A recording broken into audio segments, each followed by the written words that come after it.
Hola ciudadanos de la Matrix, bienvenidos a el portal de los audiolibros. Les doy la bienvenida a este nuevo nivel del canal. Hoy continuaremos con este clásico del terror y la ciencia ficción, Alien, el octavo pasajero, de Alan Dean Foster.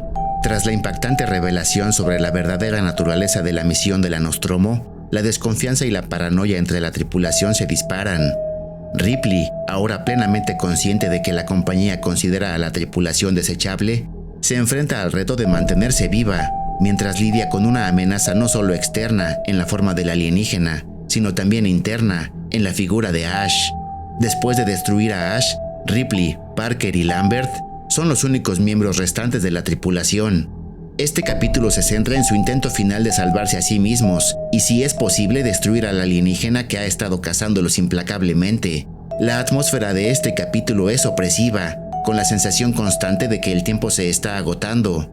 Foster mantiene al lector en un estado de tensión extrema, con cada paso de Ripley hacia la cúpula de escape lleno de peligro. La narrativa está impulsada por la urgencia y el miedo, mientras Ripley se enfrenta no solo a la criatura, sino también a la amenaza inminente de la destrucción total. Si llegaste hasta aquí, por favor déjame tu like y suscríbete. Te agradezco mucho le hayas dedicado un poquito de tu tiempo a escuchar este trabajo. Muchas gracias. Y ahora, continuamos con el capítulo final. Alien, el octavo pasajero, de Alan Dean Foster. Capítulo 13. Un robot. Un maldito robot, murmuró Parker. El rastreador colgaba, limpio, de una de sus manos. Al parecer, había unos audiosensores localizados en el torso así como en el cráneo, porque la poderosa forma se dio vuelta inmediatamente al sonido de la voz de Parker y empezó a avanzar hacia él. Levantando el rastreador, el ingeniero lo dejó caer sobre el hombro de Ash una y otra vez, sin ningún efecto. Unos brazos poderosos avanzaron, fueron cerrándose y tomaron a Parker en un abrazo no precisamente muy afectuoso. Las manos fueron subiendo, buscaron su cuello y se contrajeron con fuerza sobrehumana. Ripley se había recobrado y buscó algo, frenéticamente, hasta que descubrió uno de los viejos tubos con que habían planeado cazar al enemigo. Lo puso en posición y notó que aún tenía una carga completa. Lambert tiró de las piernas de Ash, tratando de voltear su motor. Del cuello de su enemigo brotaban alambres y contactos. Ripley trató de tirar de ellos. Los ojos de Parker parecían querer salirse de sus órbitas y unos tenues jadeos salían de su garganta oprimida. Al encontrar todo un nudo de cables y circuitos, Ripley metió allí la punta de su arma y oprimió el gatillo. Los dedos de Ash en la garganta del ingeniero parecieron debilitarse un poco. Ripley sacó el arma, la colocó de otra manera y volvió a disparar. Unas chispas azules brotaron del cuello. Ripley disparó de nuevo manteniendo continuamente oprimido el gatillo. Hubo una especie de relámpago y pronto surgió un olor de aislantes quemados. Ash se desplomó. Mientras su pecho subía y bajaba, tratando de recuperar el aliento, Parker rodó sobre sí mismo, tosió un par de veces y luego expulsó flema sobre el puente. Después parpadeó un par de veces y contempló al robot. Maldito sea. Maldita máquina de la compañía. Luego logró ponerse de pie y pateó el metal. No reaccionó, permaneció inerte, inocuo sobre el puente. La mirada de Lambert pasó, incrédula, de Parker a Ripley. ¿Alguien puede decirme qué demonios está pasando?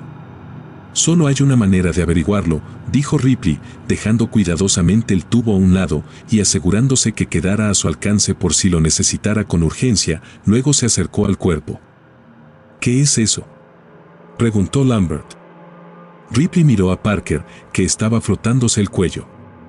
Conecta otra vez la cabeza. Creo que yo quemé el sistema locomotor del dorso, pero la cabeza y la memoria aún deben funcionar si se les da energía. Ha estado protegiendo al enemigo desde el principio, yo traté de decírtelo. Con un ademán señaló al cuerpo.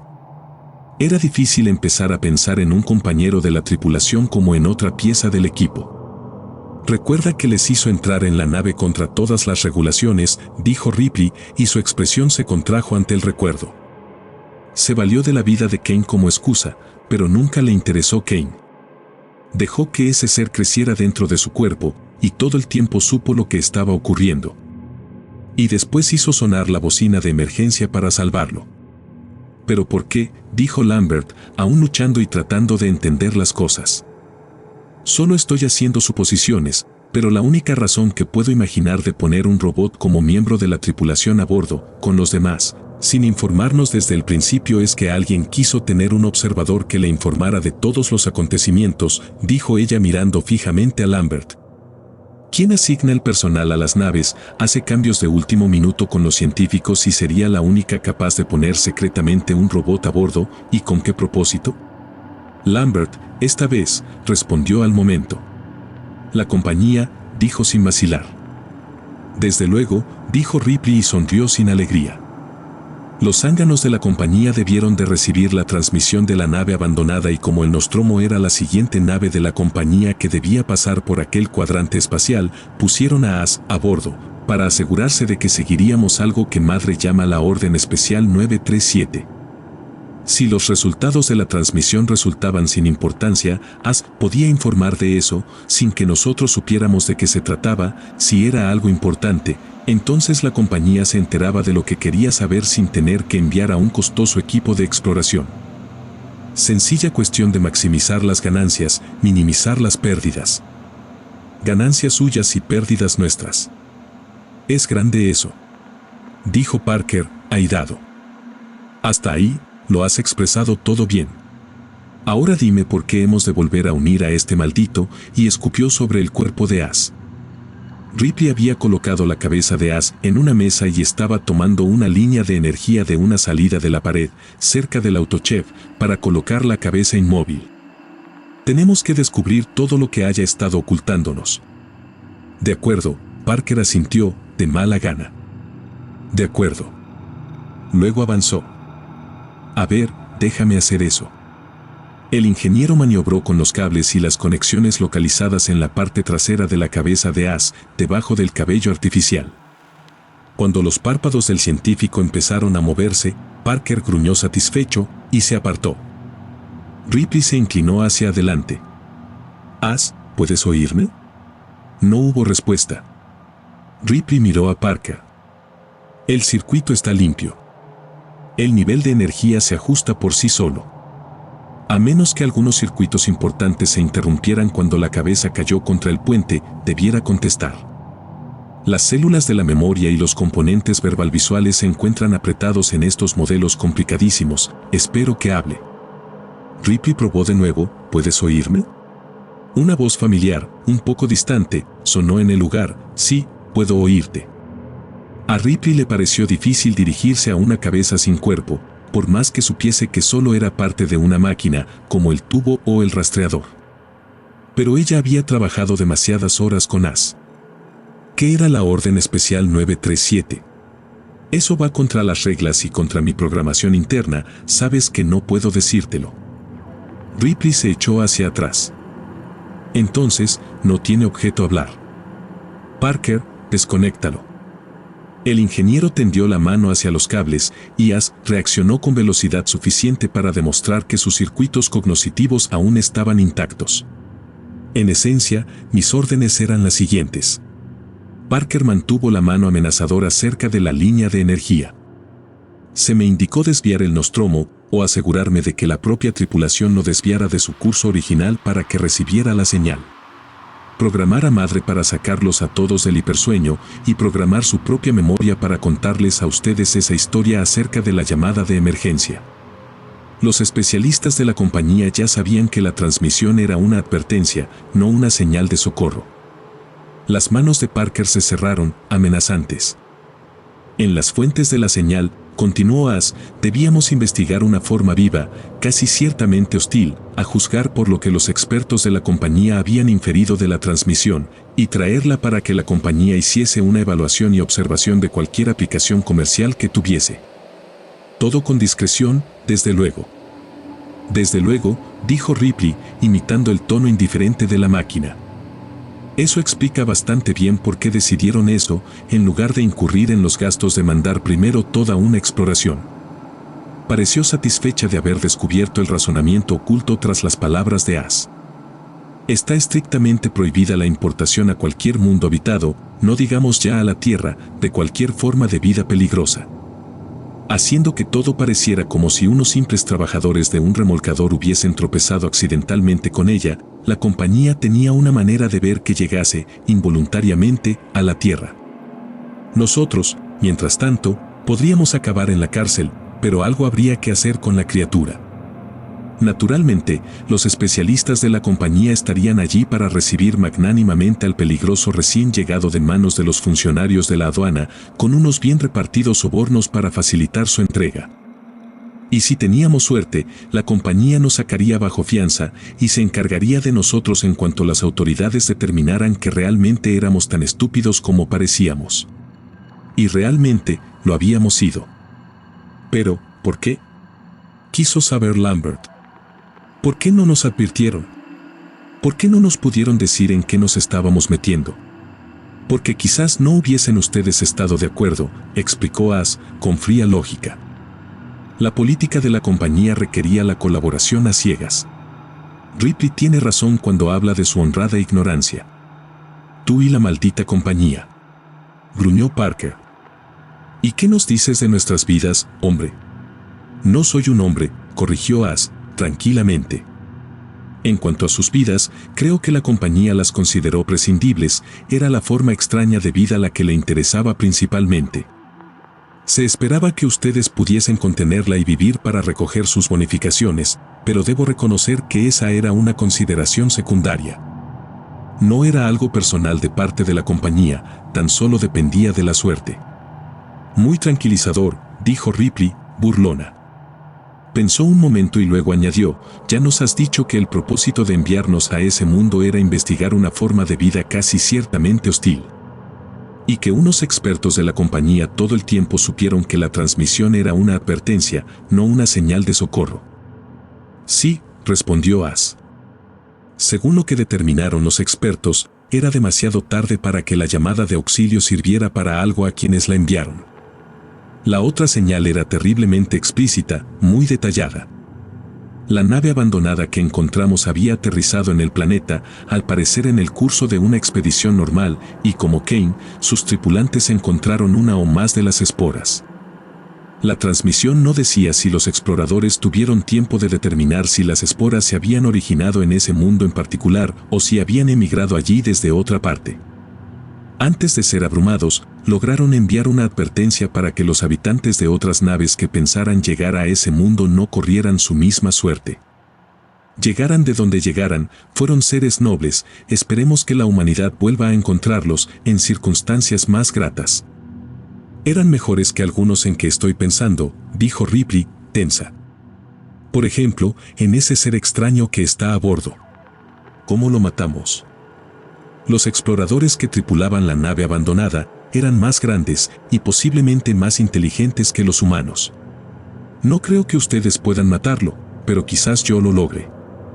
Como yo no soy de composición orgánica, el extraño no me considera un peligro potencial ni como fuente de alimento.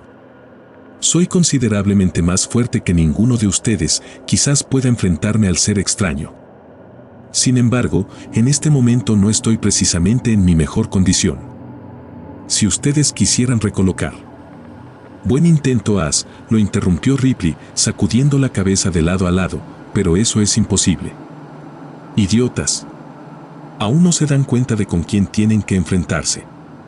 Ese ser extraño es un organismo perfectamente organizado, soberbiamente estructurado, astuto y esencialmente violento.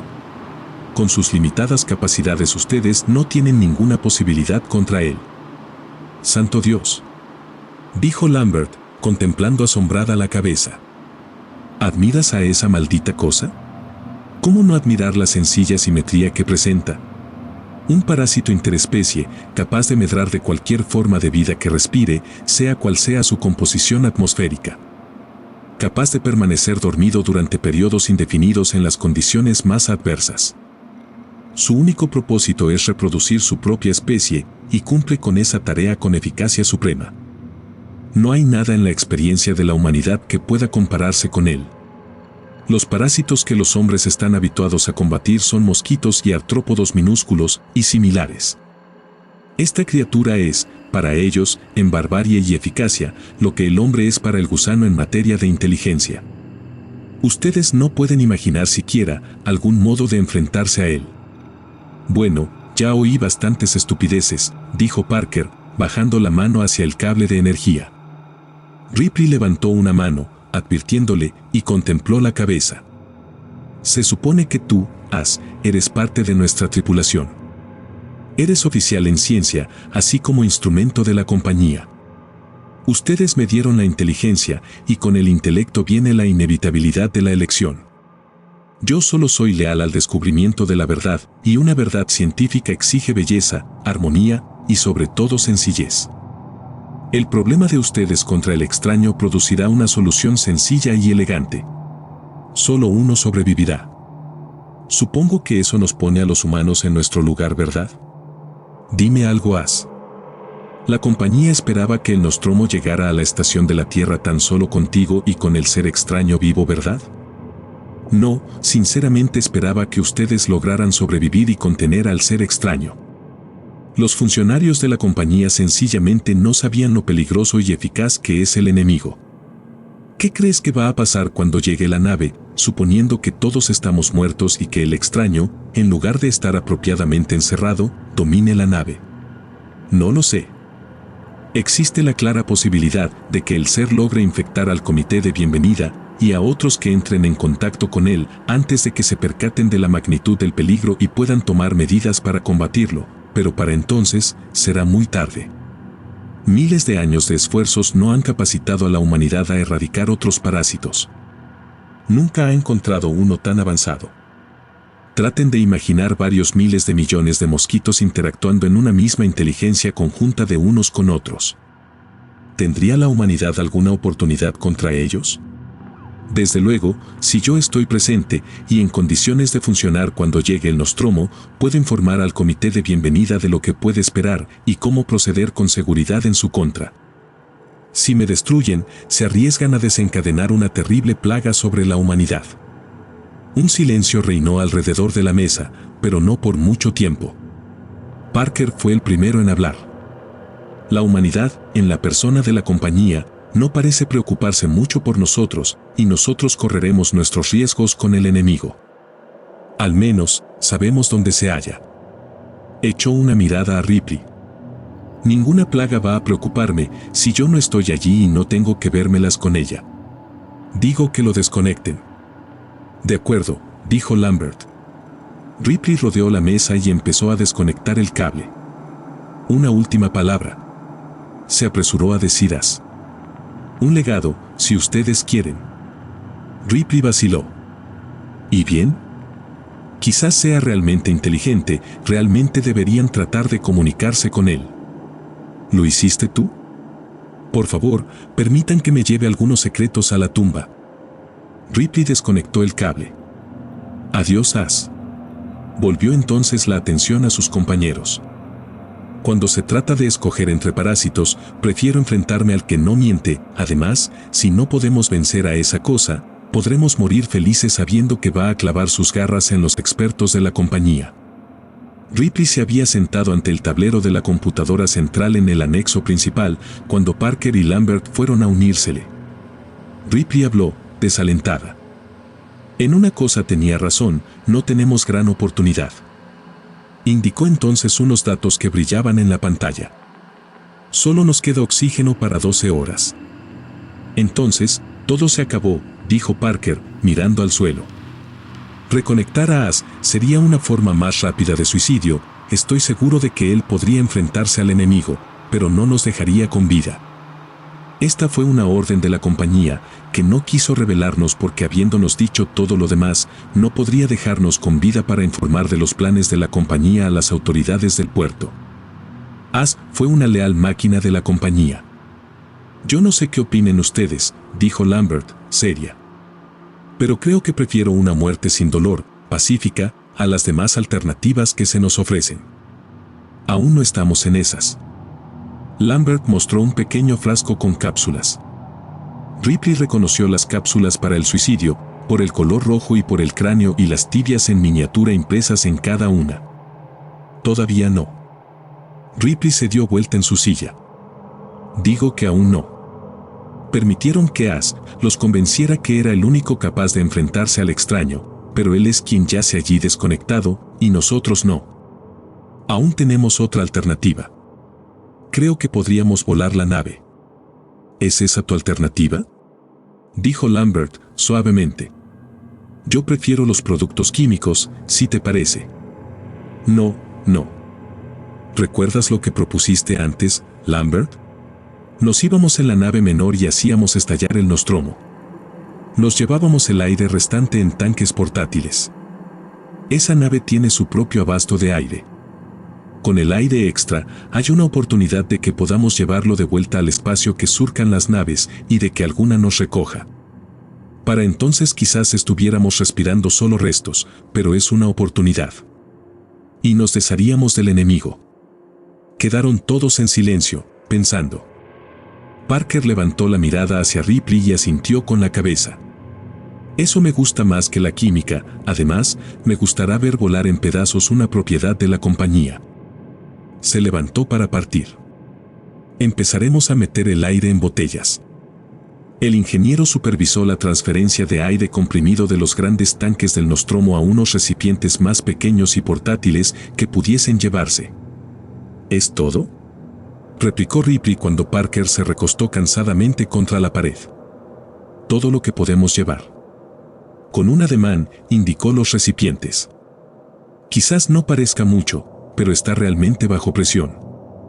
Suficiente aire extra para darnos cierto margen. Luego sonrió. Magnífico.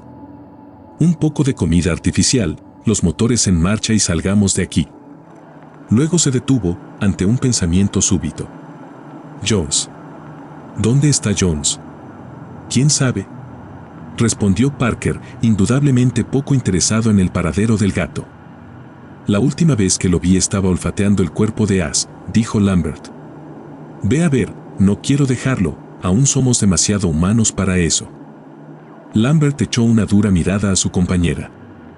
De ninguna manera, no quiero ir sola a ninguna parte de esta nave. Siempre me disgustó ese maldito gato, gruñó Parker. No importa, les dijo Ripley, yo iré, ustedes carguen el aire y el alimento. Me parece justo, asintió Lambert. Ella y Parker levantaron los recipientes de oxígeno y se encaminaron hacia la navecilla. Ripley avanzó hacia el comedor. No tuvo que buscar mucho tiempo al gato. Después de dar vuelta al comedor y de asegurarse que no había tocado el cuerpo decapitado de Ash, enfiló hacia el puente, allí encontró a Jones. Se había tendido sobre el tablero de Dallas, donde estaba lavándose con aire aburrido. Ripley le dedicó una sonrisa. Jones, eres afortunado. Al parecer, el gato no estuvo de acuerdo. Al extender ella la mano hacia él, Jones saltó ágilmente del tablero y se alejó lamiéndose. Ella se inclinó y fue tras él, con voz y ademanes acariciadores. Ven, Jones. No lo hagas difícil, esta vez no. Los demás no te esperarán. ¿Cuánto crees que necesitaremos?, dijo Lambert dejando de apilar cajas, contemplando a Parker y pasándose una mano por el rostro. Todo lo que podamos, sería malo hacer 2 viajes. Desde luego. Se dio vuelta entonces para arreglar la pila que había hecho. Una voz sonó por el conmutador abierto. Vamos, Jones, ven aquí. Ven, gatito, ven con mamá, gatito.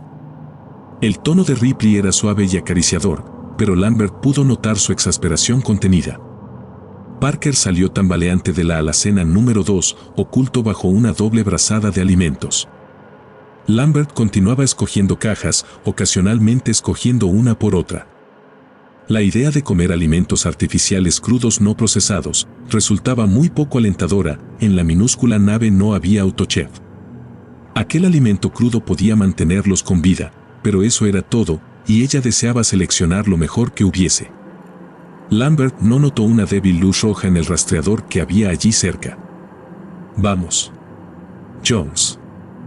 Jones, indignado, se resistía, pero Ripley lo había atrapado firmemente por el cuello, y sus manazos no le evitaron ser levantado sin ceremonias e introducido en su presurizada caja de viaje.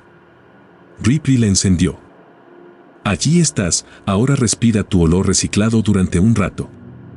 Los dos lanzallamas estaban fuera de la despensa. Parker se arrodilló cuidadosamente y trató de levantar el suyo. Se inclinó demasiado y una buena porción de las cajas alineadas cayó de sus brazos. Maldita sea. Lambert dejó de arreglar cajas y trató de ver detrás de las puertas de la alacena. ¿Qué te pasa? Nada, traté de llevar demasiado de una sola vez, eso es todo. Simplemente apúrate. Ya voy, mantén la sangre fría. La luz roja en el rastreador se volvió de pronto de un carmesí brillante y simultáneamente empezó a sonar. Parker dejó caer sus paquetes, contempló el rastreador y levantó su lanzallamas. Llamó apresuradamente a Lambert. Salgamos de aquí, también ella había oído el ruido. Ahora mismo.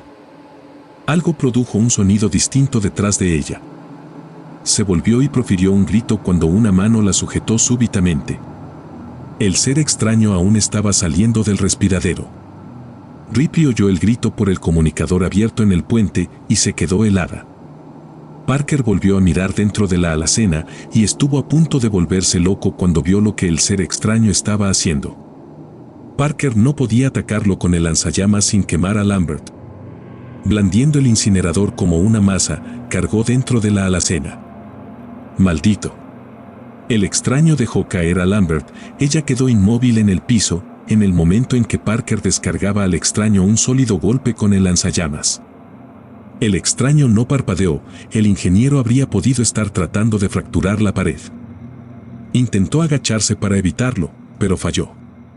De un solo golpe, el extraño le rompió la nuca, matándolo instantáneamente. El extraño se volvió entonces hacia Lambert. Ripley aún no se había movido, apagados gritos le llegaban por el conmutador. Eran de Lambert, y pronto cesaron. Luego, reinó el silencio. Ripley habló ante su micrófono. Parker. Lambert. Aguardó una respuesta, casi sabiendo que no le llegaría ninguna, y así fue. El significado del continuo silencio pronto entró en su cerebro, estaba sola. Probablemente había 3 seres vivos en la nave, el extraño, Jones y ella misma, pero tenía que estar segura. Eso significaba dejar solo a Jones, pero el gato había oído los gritos, estaba maullando frenéticamente y hacía demasiado ruido. Ripley llegó sin dificultades al puente B, apretando su lanzallamas con ambas manos. Enfrente se hallaba la alacena. Había cierta posibilidad de que el extraño hubiese dejado atrás a alguien incapaz de maniobrar con 2 cuerpos por los estrechos ductos. Había posibilidad de que alguien aún estuviera con vida. Ripley espió por el marco de la despensa. Lo que quedaba le mostró cómo el extraño había logrado meter por la fuerza a sus 2 víctimas en el respiradero. De pronto se encontró corriendo a ciegas, casi locamente, sin pensar en nada. Las paredes parecían alargarse tratando de detenerla, de hacer más lenta su carrera, pero nada podía detener su loca fuga. Corrió hasta que sintió reventar sus pulmones. Le recordaron a Kane y a la criatura que había madurado dentro de él, cerca de sus pulmones. Esto, a su vez, le recordó a su enemigo. Todas esas ideas le devolvieron la capacidad de pensar. Tratando de tomar aire, casi se detuvo y contempló lo que la rodeaba. Había corrido a lo largo de la nave. Ahora se encontraba sola, en mitad del cuarto de máquinas. Oyó algo y dejó de respirar. El sonido se repitió y ella dejó escapar un suspiro cauteloso. Era un sonido familiar. Humano. Era un sonido de llanto. Aún abrazando el lanzallamas, caminó lentamente alrededor del cuarto hasta llegar a la causa del sonido. Se encontró sobre la cubierta de una escalera, un disco redondo de metal. Sin apartar su atención de la cámara bien iluminada a su alrededor, se arrodilló y quitó el disco. Una escalera descendía, casi en las tinieblas. Ripley descendió tentando las paredes, hasta que puso los pies en algo firme. Entonces activó su barra de luz. Se hallaba en una pequeña cámara de mantenimiento. Su luz iluminó recipientes de plástico y herramientas pocas veces usadas. También encontró huesos, con pedazos de carne aún unidos. Sintió que se le ponía la carne de gallina al caminar sobre fragmentos de ropa, sangre coagulada, los restos de una bota. A lo largo de las paredes se hallaban cosas extrañas. Algo se movió en las tinieblas. Ripley se dio vuelta y levantó el cañón de lanzallamas mientras su luz buscaba lo que se había movido. Un gigantesco capullo colgaba del techo, un poco a su derecha, parecía una hamaca transparente tejida con un material blanco y sedoso. Con el dedo tenso en el gatillo de lanzallamas, Ripley se acercó, el rayo de luz le mostró al capullo casi transparente. Adentro había un cuerpo. Dallas. De pronto, los ojos se abrieron y enfocaron a Ripley. Los labios se separaron formando palabras. Ella se acercó, al mismo tiempo horrorizada y fascinada. «Mátame», susurró a Ripley. «¿Qué te hizo?» Dallas trató de hablar nuevamente, y no lo logró. Su cabeza se inclinó ligeramente hacia su derecha. Ripley hizo girar su luz y la levantó ligeramente. Allá colgaba un segundo capullo, distinto del primero en textura y en color. Era más pequeño y oscuro. La cara parecía haber formado una concha gigante. Aunque Ripley no lo supiera, parecía la urna rota y vacía de la nave abandonada. «Ese es Brett». Ripley volvió la luz a los labios de Dallas. «Te sacaré de aquí», prometió Ripley llorando. «Haremos funcionar al automédico, te llevaremos». Se interrumpió, incapaz de continuar. Estaba recordando la analogía hecha por As, de una avispa y una araña. Las crías vivas alimentándose del cuerpo paralizado de la araña, creciendo, consciente de lo que estaba ocurriendo. De algún modo logró sacudirse aquella horrible línea de pensamientos, la conduciría a la locura. «¿Qué hago?» El mismo susurro enloquecedor, «Mátame».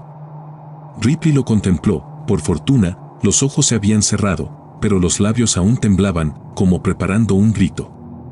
Ripley no creyó poder soportar aquel grito. El cañón de lanzallamas se levantó y Ripley oprimió convulsivamente el gatillo. Una descarga envolvió al capullo y a lo que había sido Dallas. Todo se quedó sin un sonido. Luego Ripley lanzó otra descarga contra todo el compartimiento, que se llenó de llamas. Para entonces, Ripley ya iba subiendo la escalera, sintiendo el calor abrazar sus piernas. Ripley asomó la cabeza en el cuarto de máquinas, aún estaba desierto. El humo pareció rodearla, haciéndole toser. Salió de allí, con el pie volvió a poner el disco en su lugar, dejando un hueco para que el aire llegase al fuego. Luego avanzó resueltamente hacia el cubículo de control del cuarto de máquinas.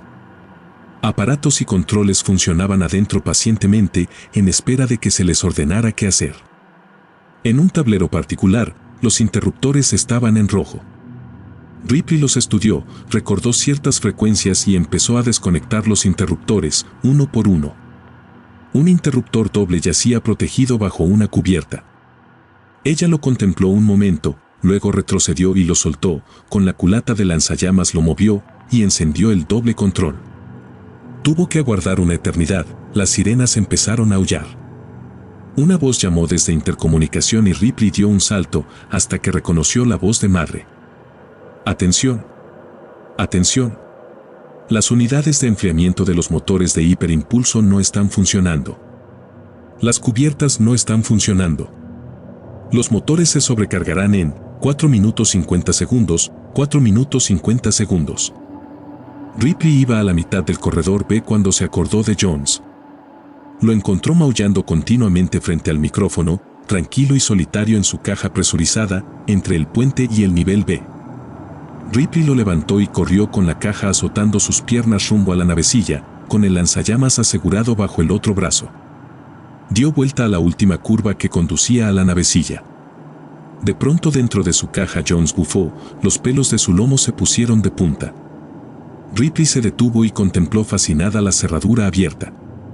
Unos sonidos de metal destrozado llegaron hasta sus oídos. El extraño estaba dentro de la navecilla. Dejando a Jones a salvo en la escalerilla del nivel B, Ripley corrió de vuelta al cuarto de máquinas. El gato protestó con todas sus fuerzas por su nuevo abandono. Mientras ella corría hasta el cubículo de la máquina, una voz paciente y tranquila llenó la habitación. «Atención. Las máquinas estarán sobrecargadas en 3 minutos 20 segundos. Al entrar en el cubículo, una pared de calor la rechazó. El humo dificultaba la visión. La maquinaria parecía quejarse rechinando agudamente a su alrededor. Ella trató de enjugarse el sudor que perlaba su frente. De alguna manera logró localizar el tablero de control a través del humo, se obligó a recordar la secuencia apropiada y volver a apagar los interruptores que había encendido unos momentos antes. Las sirenas continuaban con su lamento. Atención. Las máquinas se sobrecalentarán en 3 minutos. Las máquinas se sobrecalentarán en 3 minutos. Boqueando en busca de aire, Ripley se apoyó contra la pared caliente al oprimir un botón. Madre, he puesto a toda potencia las unidades refrigerantes. Demasiado tarde para acción correctiva. El núcleo del impulso ha empezado a fundirse, reacción irreversible en este punto. Estallido interno inminente, seguido por sobrecalentamiento incontenible y subsiguiente detonación. Las máquinas se sobrecalentarán en 2 minutos 55 segundos. Madre siempre le había sido reconfortante a Ripley. Ahora la voz de la computadora estaba vacía de antropomorfismos, implacable como el tiempo que iba contando. Ahogándose con la garganta ardiendo, Ripley salió dando traspiés del cubículo, las sirenas parecían reír histéricamente en su cerebro. Atención, las máquinas se sobrecalentarán en 2 minutos, anunció Madre por un magnavoz de la pared. Jones estaba aguardándola en la escalera. Ahora estaba tranquilo, se había desahogado maullando. Ripley avanzó dando traspiés hacia la navecilla, arrastrando la caja con el gato, y de algún modo que ni ella misma habría podido explicar, manteniendo listo el lanzallamas. Por un momento pensó que una sombra se había movido detrás, y se dio vuelta, pero esta vez era una sombra y nada más.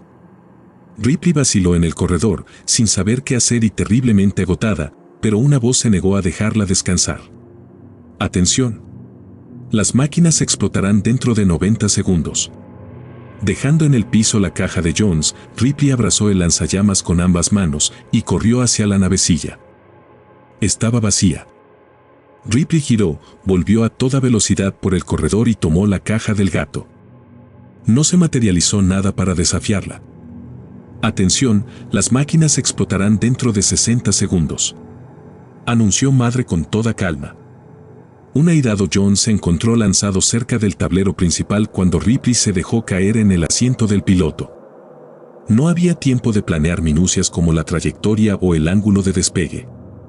Se concentró en oprimir un solo botón, que tenía una palabra roja grabada encima. Despegue. Los soportes de contención volaron con pequeñas y cómicas explosiones y hubo un rugido de los motores secundarios cuando la navecilla se apartó del Nostromo.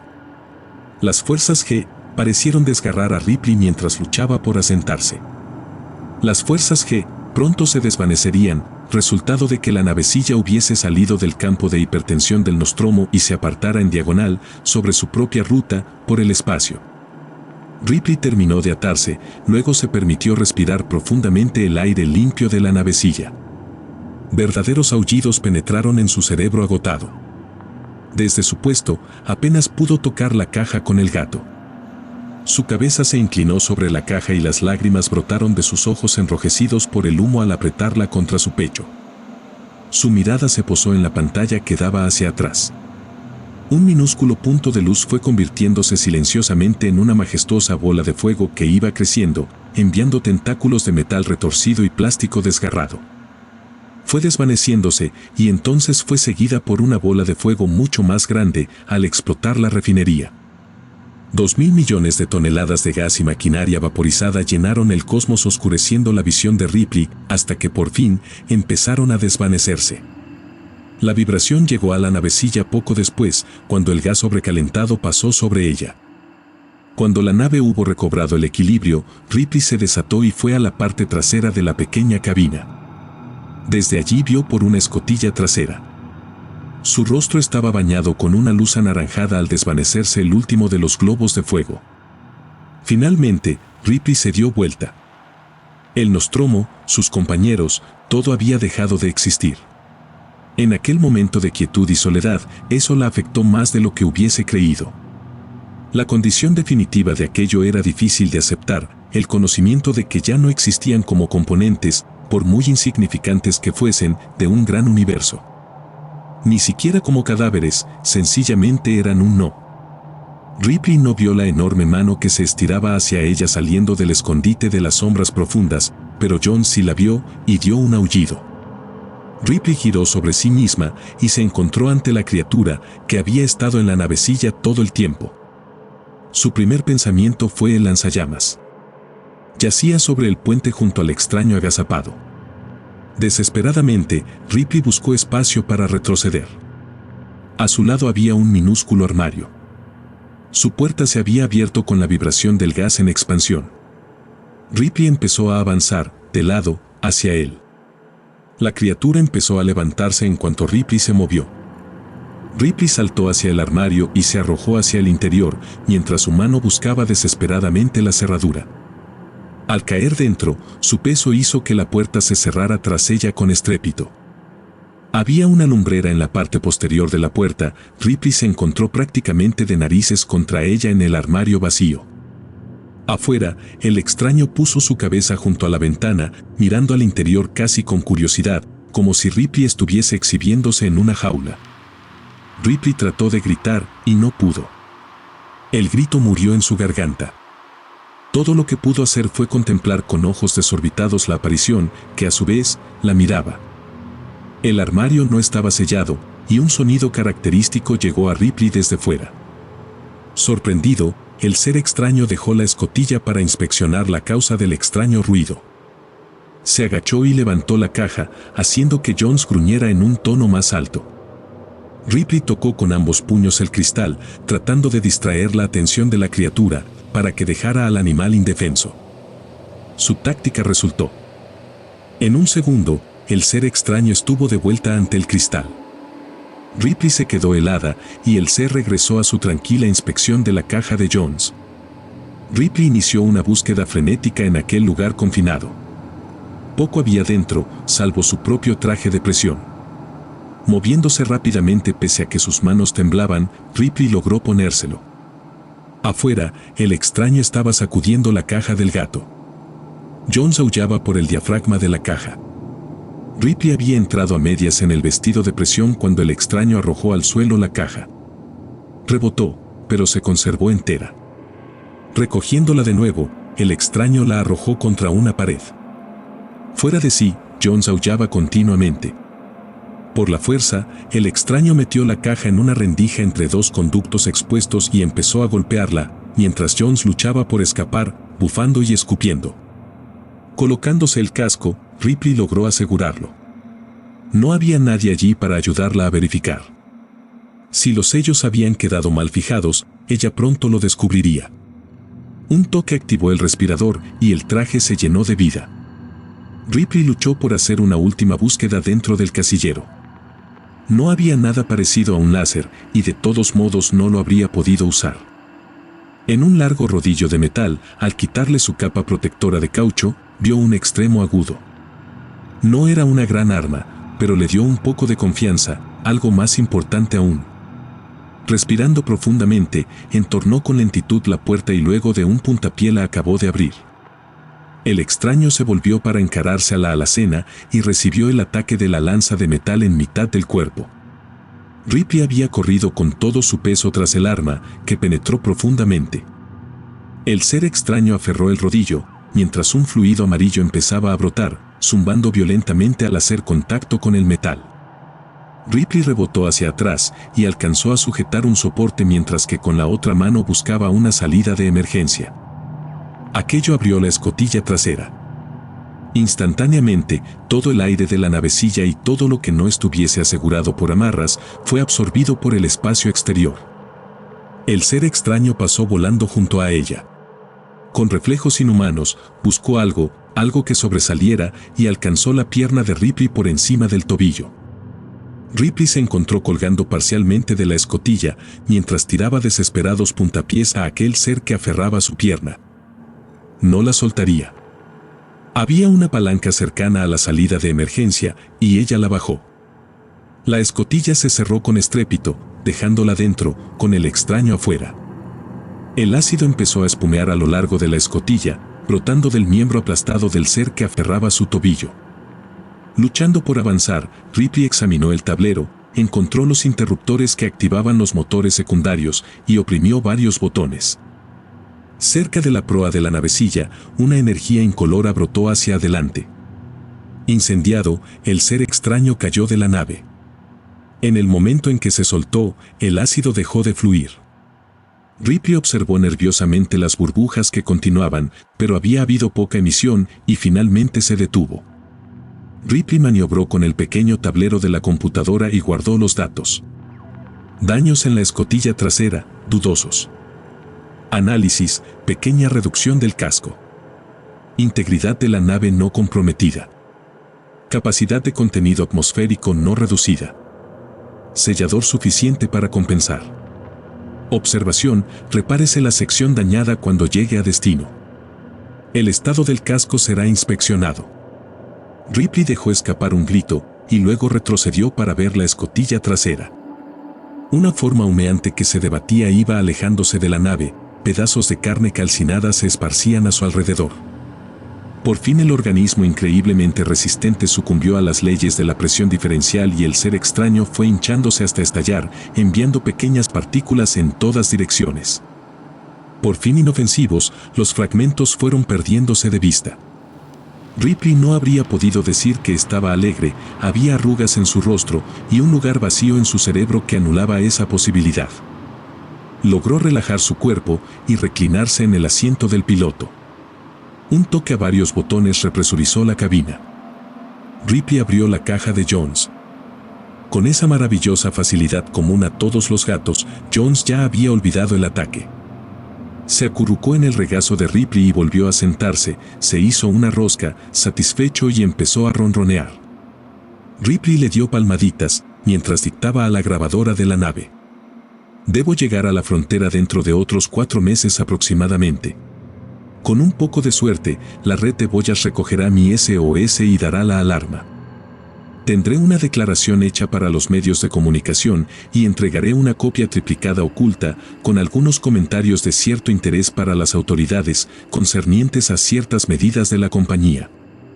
Habla Ripley, número de identidad W56450222460H, funcionaria y única sobreviviente del remolcador comercial Nostromo, que firma la presente.